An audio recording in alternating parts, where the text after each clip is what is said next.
और इस देश का जो ऋण है ना, गर्व करो कि इस देश में पैदा हुआ हो। हम सब भारतीय, इससे बड़ा गर्व कुछ भी नहीं हो सकता है।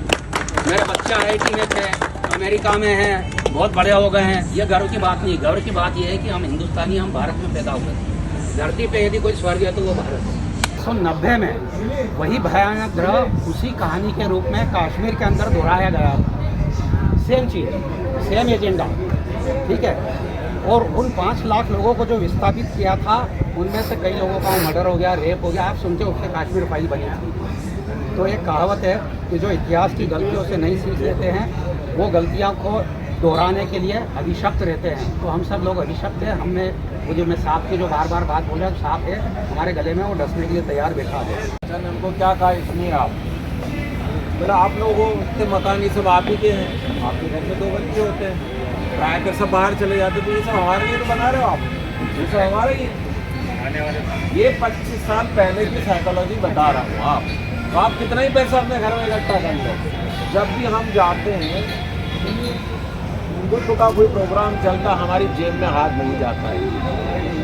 यदि हम ये कंट्रीब्यूट नहीं करेंगे उन लोगों को, बोले ये लोग गुंडा है, क्योंकि हमारा बहाना हमें नहीं देना है, तो आप कोई ना कोई बहाना ढूंढते हो। उन लोगों के हर मर्डर स्पॉन्सर है, जितने भी गर्दन काटने का हर मर्डर स्पॉन्सर, हर एक्ट स्पॉन्सर्ड है, और हम अपनी जेब से पैसा नहीं निकालते। मंदिर में जाते हैं, वहाँ झगड़ा करते हैं, पंडित से झगड़ा करते हैं।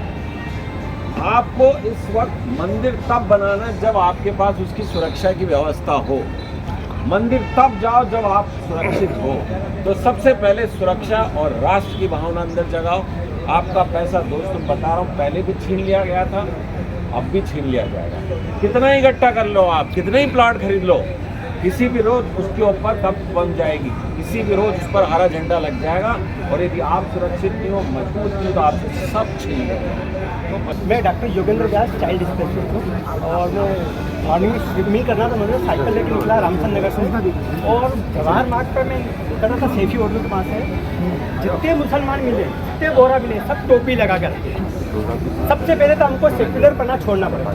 मैं मेरे क्लिनिक पे भी बड़ा टीका लगा के बैठता हूँ, बॉम्बे बाजार में 28 साल से प्रैक्टिस कर रहा हूँ। तो सबसे पहले हमारा कुछ मार्ग होना चाहिए। मैंने आज सुबह ऑब्जर्व किया, हमने 15 से 20 मुसलमान देखे, सबकी टोपी लगी हुई थी। तो जो सर ने जो रुद्राक्ष पहन रखा है, हम कुछ तो कुछ फिक्स कर रहे हैं, हम सिर्फ टीका ही लगा लें, क्या तकलीफ है, क्या तकलीफ है।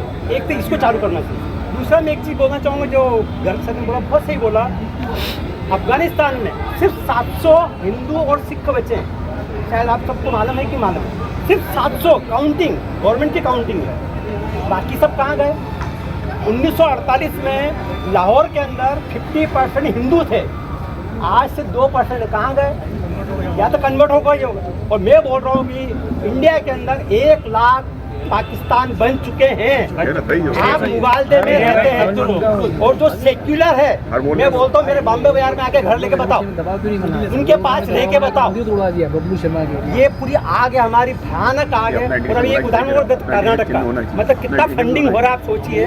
एक कर्नाटक का विधायक है, उसने जो हार कांग्रेस का था, अपोजिट में लड़ रहा था, रेबेल था, उसने 17 करोड़ रुपए सारी मस्जिदों ने, मतलब 17 करोड़ रुपए मिले उसको 64 मस्जिदों से। नहीं, उसने 17 करोड़ रुपए अपने पैसे 64 मस्जिदों को दिए। 64 मस्जिदों को क्यों दिए?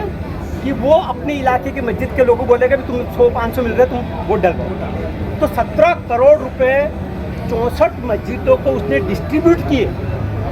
एक कांग्रेसी रेबेल था वो, उसने फिर क्या हुआ, इशू इसलिए आया, ये बात बाहर निकलती ही नहीं। बात इसलिए बाहर निकल गई कि उसने बोला कि वो हराम नहीं है, वो हलाल नहीं है, वो हराम हो गया, वो हार गया। तो वो सबसे बोलने लगा मस्जिदों से कि मेरे को 17 करोड़ रुपए वापस दो। आप सोचिए, आज किसी मस्जिद मंदिर को कोई पैसा मिला है? किसी उम्मीदवार ने पैसा दिया 17 करोड़ रुपए? तो कितना पैसा, कितना फंडिंग हो रहा है। जो मस्जिदें हैं आप खुल के रखिए, सब तैयारियां हैं। जो कश्मीर में भगाएगा 5 लाख लोग, पैसे नहीं भागे हैं, सब मस्जिदों से सब हुआ है, मज़ारों से हुआ है। लोगों को एक्टिव होना पड़ेगा। बहुत देर हो रही है, बहुत देर हो रही है। कन्वर्शन हुआ है फोर्सफुली, हमारा एक्सप्लॉइटेशन हुआ है, शारीरिक शोषण हुआ है, हमको मानव बम बनाया गया है। और वो ममता दीदी जो है वो उस चीज़ को बैन कर रही है। हमारे धर्मनिरपेक्ष लोग जो है वो वहाँ खड़े होकर एक ही चीज़ का गाना गा रहे हैं कि ऐसा कुछ भी नहीं हुआ है। सुप्रीम कोर्ट बोल रही है कि हकीकत है, ये आतंकवाद है। हम लोग मानने को तैयार नहीं। हमारे कई पढ़े लिखे भाई, डॉक्टर्स, इंजीनियर, वो बोलते तुम केयर मांग नहीं कर रहे हो, तुम समाज को बांट रहे हो, हिंदू मुस्लिम के। हम किसी को नहीं बांट रहे हैं। मैं किसी